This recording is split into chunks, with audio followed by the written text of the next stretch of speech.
Sir, एक बार Indonesia के राष्ट्रपति हैं, वो भारत आए थे और मुंबई जब आए तो उन्होंने कहा कि मैं इंडोनेशिया को मुंबई जैसा बनाना चाहता हूं।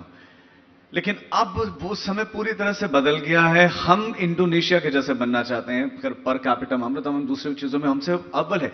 ये हमें मुंबई बहुत बड़ी बड़ी विकसित, थोड़ी समृद्ध दिखाई देती है दूसरे स्टेट्स की तुलना में। लेकिन मुंबई इतनी मतलब पीछे रह गई कि इंडोनेशिया हमसे बहुत आगे निकल गया। ये सिंगापुर के राष्ट्रपिता के बारे में कहा जाता है, ली क्वान यू के बारे में।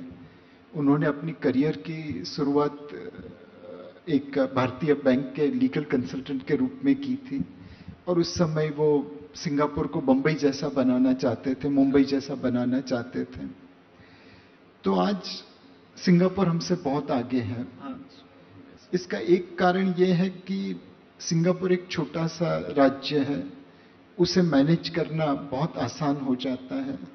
मुंबई महाराष्ट्र ही नहीं, पूरे भारत का भार कैरी करता है। आज आप भारत को देखिए, तकरीबन 700 से ज्यादा डिस्ट्रिक्ट हैं, उसमें 13 डिस्ट्रिक्ट इंक्लूडिंग मुंबई आधे भारत का जीडीपी प्रदान करते हैं। बाकी के 700 से ज्यादा, बाकी के आधा भारत का जीडीपी प्रदान करते हैं। तो मुंबई सिंगापुर की तरह तेज गति से नहीं बढ़ पाया बिकॉज उसे अपने साथ साथ महाराष्ट्र और भारत, इन सभी का वेट कैरी करना था। अगर आप इंजन हो और एक ही डिब्बा हो तो एक गति से भाग सकते हैं, पूरी ट्रेन खींचनी है तो गति तो थोड़ी स्लो हो जाएगी। मुंबई कि इतने समृद्ध होने के पीछे के कुछ फैक्टर्स भी हमें बताएं सर, जो दूसरे स्टेट्स के पास नहीं है। क्या ट्रांसपोर्टेशन बेहतर है, समुद्र भी है, इसलिए शायद व्यापार यहां पर ज्यादा होता है, या जो दूसरे स्टेट्स में नहीं है? दूसरे स्टेट्स की क्यों बात करें, दूसरे देश की बात करते हैं। तो बहुत समय पहले मुंबई में एक जोर से बारिश हुई थी और सबर्बन मुंबई पूरा डूब गया था। एक ही कुछ घंटों में इतनी ज्यादा बारिश शायद विश्व में कहीं नहीं हुई होगी और उस दिन आना जाना नामुश्किल हो गया था। लोग पानी के अंदर डूब गए थे, पानी 2-2 मंजिलें तक पहुंच गया था। बट उसमें मुंबई कर अव्वल दर्जे से पास हुआ। ना कहीं वारदात घटी, न कहीं चोरी चपाटी हुई, न किसी के साथ कुछ दुर्घटना हुई और हर आदमी ने अपनी शक्ति के अनुसार लोगों को मदद करी। बच्चे बस में फंस गए थे तो निकाल के लेके आए, उनके पेरेंट्स को इन्फॉर्मेशन कर दी। पानी का बहाव बहुत था तो रस्सी लेके खड़े रहेंगे ताकि लोग पास कर सके। लोगों ने अपने घर के दरवाजे अजनबी के लिए खोल दिए। अब इस चीज को लोग विकसित नहीं मानते।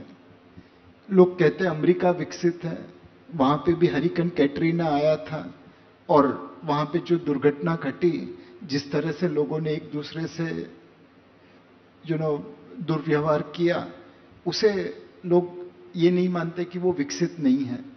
तो कहीं पे विकसित की डेफिनेशन का भी ध्यान रखना पड़ेगा कि दुर्घटना के समय मुंबई कर हर किसी के काम आ जाता है, बाकी कहीं देशों में ऐसा नहीं दिखा जाता। अब सर मुंबई से हैं, मुंबई से आपको प्रेम है, लेकिन कुछ कमियां आपको दिखाई देती हैं, और कमियां दिखती हैं तो किस किस मोर्चे पर आपको कमियां दिखती हैं? कमियां भी है, ऐसा नहीं है कि हमारा मुंबई एकदम परफेक्ट है। आज भी हमें इंफ्रास्ट्रक्चर की जरूरत है, ट्रैफिक प्रॉब्लम्स है, पोल्यूशन की प्रॉब्लम भी अब आने लगी है। बट ये सारी चीजें हम ये सोचे कि सरकार बदल देगी तो नहीं होता है। मुंबई कर को भी मुंबई के लिए बदलना पड़ेगा। अब कचरा कहीं पे फेंक नहीं सकते। म्यूनिसिपैलिटी आपको रिक्वेस्ट करती है सूखा कचरा गीला कचरा अलग करिए, आपका दायित्व बनता है कि आप उसे फॉलो करिए। ये सिविक सेंस हमारे देश की एक बड़ी समस्या है, नहीं है लोगों में। अनडाउटेबली वो लोगों में कम है, बट धीरे धीरे बदलाव आएगा। एंड जैसे गांधी जी ने कहा, I should be the change which I want to see in the world. अगर मैं सुधर गया तो बाकी लोग अपने आप सुधर जाएंगे। आपसे थोड़ा सा और पहलुओं पर ही बात करते, चूंकि समय कम है, तो मैं आपसे जल्दी जल्दी समझना चाहूंगा कि व्यापारियों के लिए भारत में या अलग अलग स्टेट्स में व्यापार करना क्या आज भी चुनौतीपूर्ण है या आसान हो गया? सरकार एक दावा करती है ईज ऑफ डूइंग बिजनेस, हम तमाम तरह की सहूलियतें दे रहे हैं, लेकिन सहूलियतें ऑन पेपर और जमीन में क्या उनमें डिफरेंस है या एक्चुअल में मिल रहा है? सो अनडाउटेबली आज का जो बिजनेसमैन है वो कलयुग का अभिमन्यु है। एंड अभिमन्यु तो सिर्फ कौरवों से लड़ रहा था, हमारा अभिमन्यु तो कौरव और पांडव दोनों से लड़ता रहता है। और मैं मुंबई की ही एक कंपनी के बारे में बात करना चाहूंगा। आज से 11-12 साल पहले आप सभी की गाड़ी पे एक फिल्म लगी रहती थी जो बाहर से सोलर रेस को आने को रोक देती थी और एसी का बर्डन कम करती थी। फिर किसी ने सुप्रीम कोर्ट में रिट पिटीशन दाखिल कर दी, वो बैंड हो गया। सारे देश की ट्रैफिक पुलिस उस फिल्म को निकालने में लग गई। उसका मतलब रीजन ये था कि आप ऑटोमोबाइल के विंडो के ऊपर फिल्म नहीं लगा सकते and as per motor vehicles act. अब जब मोटर व्हीकल एक्ट बना था तब शायद फिल्म भी नहीं थी, बट खैर कानून कानून होता है। आज वो कंपनी मुंबई में जो हेडक्वार्टर है, महाराष्ट्र में जिसकी फैक्ट्री है, वो 56 देशों में उस फिल्म की निर्यात करती है। 56 देशों में उनके पर्यावरण का बचाव करती है बिकॉज कम फ्यूल वेस्ट होगा।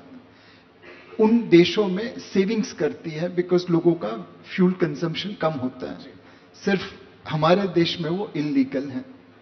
जिस कंपनी का प्रोडक्ट 56 देशों में एक्सेप्टेबल है वो सिर्फ भारत में ही इलीगल क्यों हो सकता है? और क्या कीमत चुका रहा है भारत इसके बारे में?